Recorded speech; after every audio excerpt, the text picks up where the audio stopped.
record U.S. debt and the debt ceiling. Another red flag is America's ballooning debt. The U.S. national debt recently surpassed $34 trillion, and it's growing by billions every day.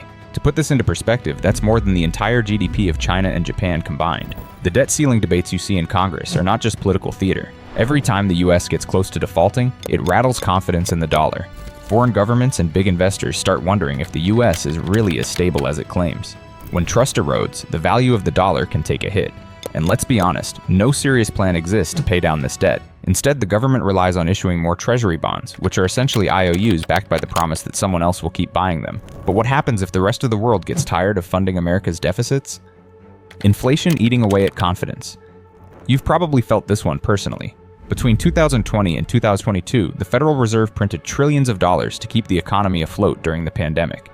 While this stimulus helped avoid an immediate depression, it also unleashed the highest inflation in 40 years. Prices at the grocery store, at the gas pump, and in the housing market soared. Though inflation has cooled somewhat, it remains above the Fed's 2% target. Persistent inflation chips away at the dollar's purchasing power, and people start losing faith that their money will hold its value. Remember, the strength of a currency depends as much on perception as it does on hard numbers. If enough people start believing the dollar is a sinking ship, it can trigger a self-fulfilling cycle of decline.